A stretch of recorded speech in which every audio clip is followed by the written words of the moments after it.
ही आरात भाजलेली भातुडी एकदम खमंग लागते. कडा कडा लय भारी लागते. नमस्कार, मी तानाजी. तर आजचा आपला बेत आहे भातुड्या करायचा. तर आजपर्यंत आपण ज्वारीच्या, नाचणीच्या भातुड्या कशा केल्या जाते त्या ती बघितलेलंच आहे किंवा आपल्या आहारात आता पण सध्या त्या भातुड्या आहेतच. पण ह्या जी भातुड्या आहेत ही जरा वेगळ्या भातुड्या आहेत आणि ह्या भातुड्या बऱ्यापैकी आता दुर्मिळ झाल्यात. तर त्या भातुड्या आहेत त्या रताळाच्या भातुड्या. तर रताळाच्या भातुड्या उपासासाठी करून डब्यात साठवल्या जायच्या आणि त्या वर्षभर जसा उपास येईल तशा काढून भाजून खाल्ल्या जायच्या आणि त्या भातुड्यात पोषक तत्व जास्त असल्यामुळं त्या आपण रेग्युलर भातुड्या खाऊ शकतो. तर त्या रताळ्याच्या भातुड्या कशा केल्या जातात ती प्रक्रिया आणि पाककृती आज आपण बघू. मागच्या 3-4 महिन्यापूर्वी आम्ही इथं एक वाफाभर रताळा लावली होती. तर त्या रताळाला आता चांगली रताळा लागली ती. तर ती रताळा आता काढायची.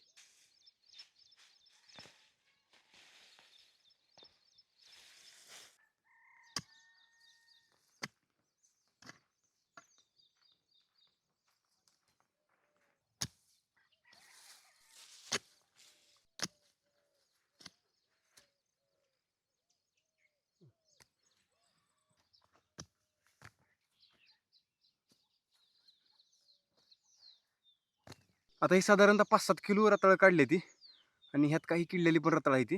वडिलांचं मत आहे की पाणी कमी पडल्यामुळे रताळं किडते ती. तर रताळाला पाणी कमी पडून द्यायचं नाही, नाहीतर रताळं किडते ती.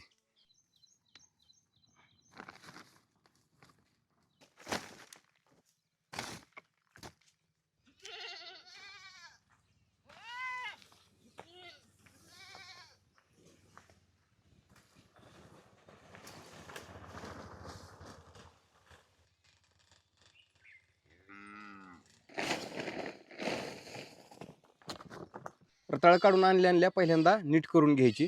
जी किडकी आहे ती किडकी व्यवस्थित इळेनं कापून बिपून काढायची.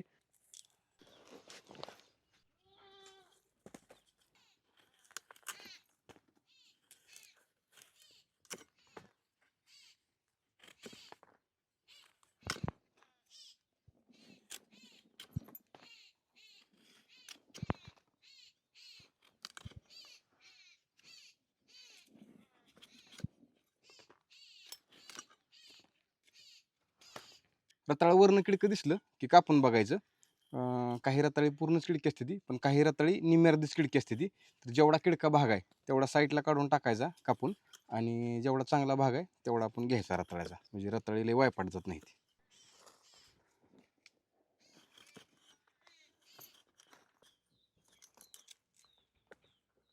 रताळं नीट करून झाली की पाण्यात 10 ते 15 मिनिटं व्यवस्थित भिजू घालायची. 10 ते 15 मिनिटं व्यवस्थित भिजू घातली की त्याला जी काही माती आहे, चिखल आहे ती ढिल्लं पडतं आणि निघायला सोपं जातं. त्यामुळे व्यवस्थित 10-15 मिनिटं भिजवायची.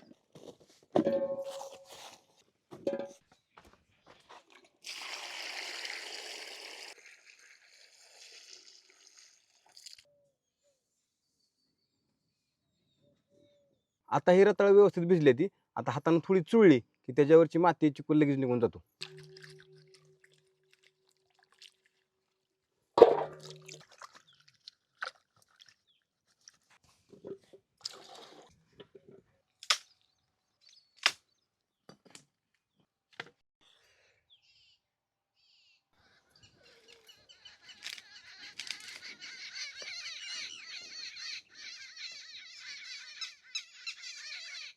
आता रताळ्याचं बघुलं चुलीवर आणून ठेवायचं आणि त्या बघुल्यात चांगली अर्धा कळशी पाणी ओतायचं.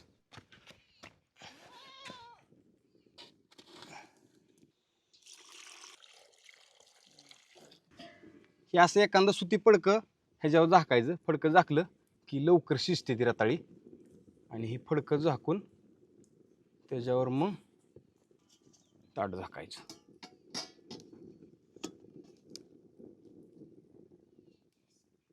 आता ही रताळं चांगली तास सव्वा तास व्यवस्थित शिजून द्यायची, कारण रताळं जास्त असल्यामुळं त्याला शिजायला पण जास्त टाईम लागणार आहे. आणि जरा व्यवस्थित शिजली, जास्त शिजली की पुढं ती किवचायला सोपी जाते ती. एकदम अशी पुराण कसं आपण करतो, डाळ कशी जास्त शिजवतो तशी रताळं शिजवायची.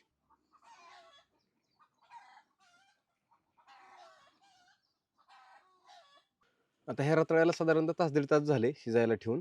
तर ही व्यवस्थित शिजली असावी आता.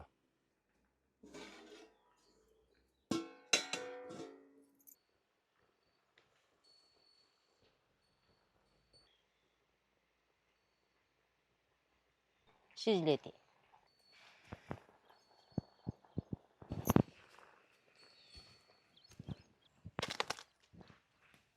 रताळ चुलीवरून उतरून खाली ठेवायची, थोडी गार होऊन द्यायची आणि रताळ गार होईपर्यंत खाट लावून घ्यायची.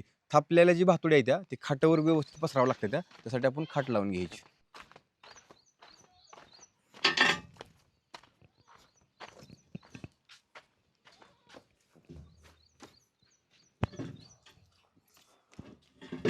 खाटावर हातरायसाठी एक सुती धोतर पाहिजे आणि सुती धोतर हातरून घ्यायचं म्हणजे त्याच्यावर भातुड्या चिटकत नाही त्या. एकच पदर पुन्हा गोळा करून ठेवा.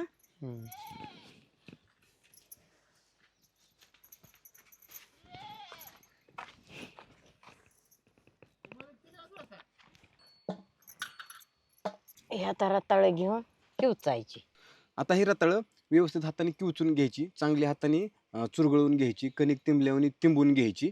आता ही तिंबताना किवचताना थोडं कोणाला किळसवाण वाटू शकतं, पण तसं काही वाटायची गरज नाही. आपण चपातीला कशी कणिक मळतो तशी ही थोडक्यात आपण मळून घ्यायची.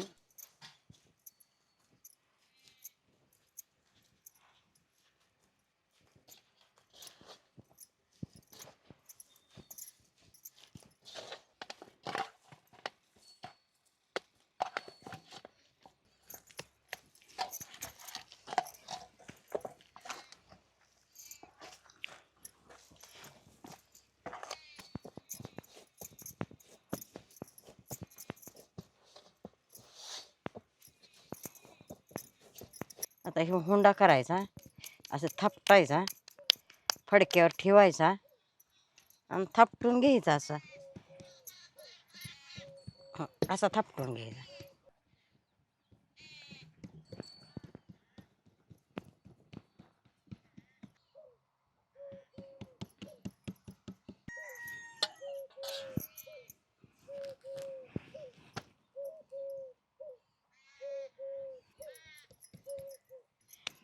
आता रताळाच्या भातोड्याला कोण आपदत नाही, ते आम्ही पहिले लय आपदून करत होतो.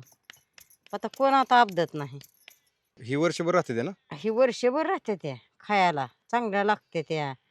दुधात ही शिजवायच्या खायच्या, लय छान लागते ते. भाजून पण खाते ते ना. अन चुलीत आर पडला म्हणजे भाजून बी खाते ते, लय कुडू कुडू कुडू चांगल्या लागते ते. वर्षाची संधीच. वर्षाची संधीच आहे ही. आणि उन्हाळ्यात अशा कराव्या लागते ते. त्याला आबदनी लय आहे. ह्या भातुड्या थापणं ही एक लय किचकट प्रोसेस आहे, ही लय किचकट प्रक्रिया आहे, ही सहजासहजी जमत नाही. आणि ह्या भातुड्या थापायला एक लय मोठं कौशल्य लागतं. जसं आपल्याला भाकरी थापायला एक कौशल्य लागतं. जर आपल्याकडे ते कौशल्य नसेल तर भाकरी थापता येत नाही, त्या भाकरी मोडते त्या. तशाच ह्या भातुड्या पण मोडते त्या. आणि ह्या भातुड्या ज्यावेळेस आपण करायला सुरुवात करतो, म्हणजे ज्यावेळेस ही रताळा आपण किवचतो त्यावेळेस जर रताळ्यात जर जास्त पाणी झालं, जर ती पातळ झालं तर ह्या भातुड्या थापायला येत नाही त्या.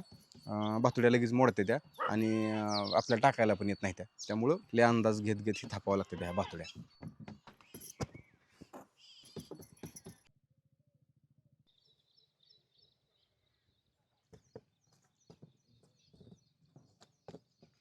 आपल्याला जसं जमल तसं एकदा दोनदा तीनदा दिवसभरात ही भातुड्या उलटायच्या. उलटल्या की हे चांगलं वारं पेते त्या आणि चहूबाजूने ह्याला ऊन लागतं आणि ऊन लागल्यामुळं लवकर वाळते त्या.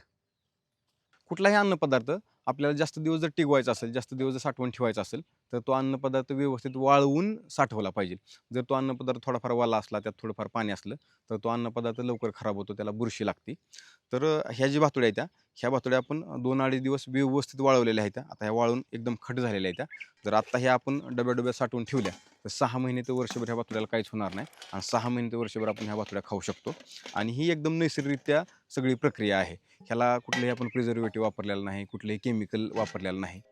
त्याचबरोबर ह्या भातुड्या खायच्या कशा, तर खाण्याची अशी पद्धत आहे, ह्या भातुड्या आपण एकतर आरावर भाजून खाऊ शकतो, इष्ट्यावर भाजून.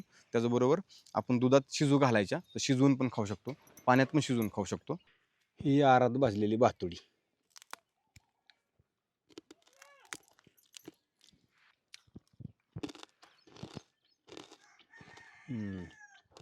एकदम खमंग लागते, कुडून कुडून कुरकुर लागते. ज्याचं दात चांगलं नाही तर त्याने पाण्यात दुधात शिजवून खायची आणि ज्याचं दात चांगला आहे तर त्याने अशी भाजून खायची.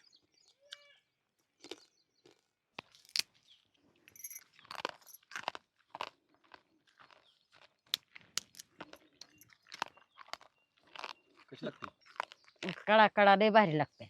आम्ही पहिले लय असले भाजून खायचो. ह्याच्यावरनं 2-4 शेंगदाणा लय भारी लागतं. तर असा हा आजचा आपला रताळ्याच्या भातुड्याचा व्हिडिओ. तर आशा करतो ही व्हिडिओ तुम्हाला आवडला असेल. जर तुम्हाला ही व्हिडिओ आवडला असेल तर माझ्या भटकताना यूट्यूब चॅनलला तुम्ही सबस्क्राईब करू शकता. त्याचबरोबर माझ्या भटकताना फेसबुक पेजला तुम्ही फॉलो करू शकता आणि कमेंट करून मला तुमच्या प्रतिक्रिया कळवा. आणि नंतर लवकरच भेटू अशाच नवीन व्हिडिओच्या माध्यमातून. तोपर्यंत धन्यवाद. Tata bye bye.